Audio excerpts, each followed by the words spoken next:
Sumainyo ang Panginoon. At sumaiyo rin. Ang mabuting balita ng Panginoon ayon kay San Juan. Papuri sa iyo, Panginoon. Malapit na ang Pasko ng mga Hudyo, kaya pumunta si Jesus sa Jerusalem. Nakita niya sa templo ang mga nagtitinda ng mga baka, tupa at kalapati, at ang mga namamalit ng salapi. Kumuha siya ng lubid at ginawa iyong panghagupit at ipinagtabuyan niyang palabas ang mga nagtitinda, pati na ang mga baka at tupa. Isinabog niya ang salapi ng mga namamalit ng pera at ipinagtataob ang kanilang mga mesa. Pinagsabihan niya ang mga nagtitinda ng kalapati, "Alisin ninyo rito ang mga iyan. Huwag ninyong gawing palengke ang bahay ng aking ama." Naalaala ng kanyang mga alagad ang sinasabi sa kasulatan, "Ang malasakit ko sa iyong bahay, ang tutupok sa akin." Dahil dito'y tinanong siya ng mga pinuno ng Hudyo, "Anong himala ang maipapakita mo upang patunayang may karapatan kang gawin ito?"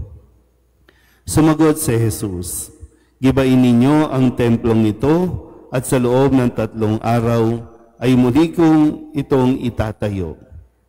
Sinabi ng mga Hudyo, 46 na taong ginawa ang templong ito at itatayo mo sa loob lamang ng 3 araw? Ngunit ang templong tinutukoy ni Jesus ay ang kanyang katawan. Kaya't nang siya'y muling nabuhay, naalaala ng kanyang mga alagad ang sinabi niyang ito, at sila'y naniwala sa kasulatan at sa sinabi ni Jesus.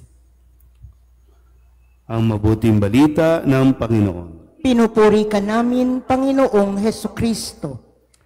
Isang magandang umaga po sa inyong lahat.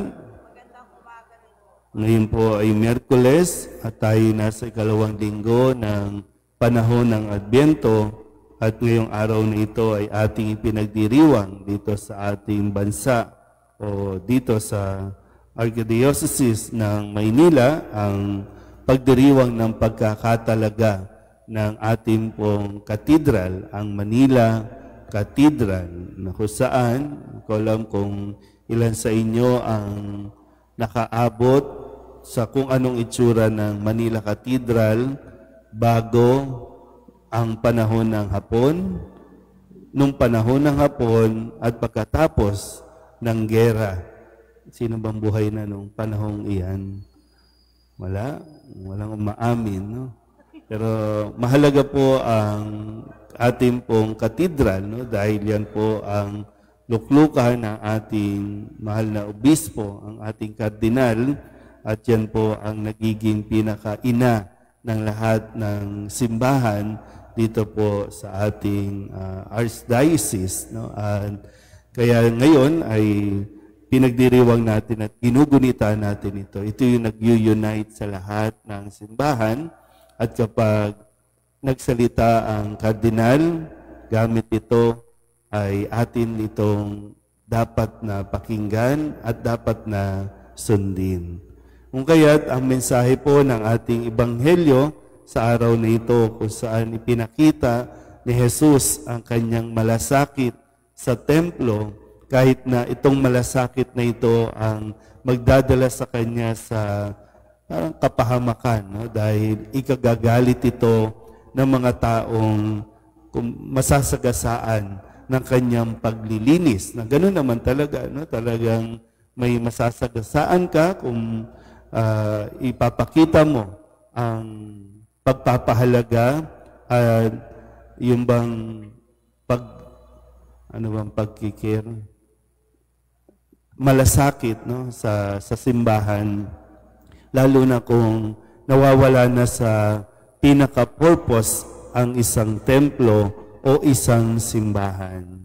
Bagamat, no, minsan maraming Katoliko ang nauuyam na kapag lagi kayo nakakarinig ng kailangan ng fundraising, kailangan ng mangolekta, Kasi kailan, depende naman no, sa katayuan at structure ng isang simbahan. Ano ba, dito sa ating simbahan mismo, na ito ay 100 years old na simbahan, at sa katandaan ay talaga sa panahon natin lalabas ang mga sakit-sakit nito at kailangan natin itong kumpunihin.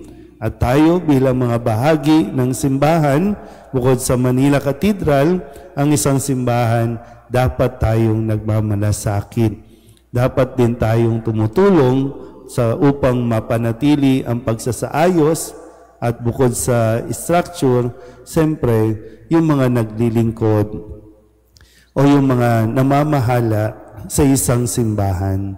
Higit ang responsibilidad at bigat ng kanilang misyon na mapanatili ang kabanalan at kaayusan ng isang simbahan. Dahil ito ang itinuturing nating tahanan ng Diyos na kung saan uuwian natin. Na laging sasabihin, bukas lagi ang pintuan ng tahanan ng Diyos at naghihintay sa pagbabalik ng kanyang mga anak. Pero nga po, no? Dahil nga sa nangyari sa templo dito sa Jerusalem, kaya yung malasakit ni Kristo ay kanyang ipinakita. At muli, no? Nawa, sa tuwing pumapasok tayo ng templo ng ating simbahan, magkaroon din tayo at huwag natin pigilan ang ating mga sarili na magmalasakit. Amen.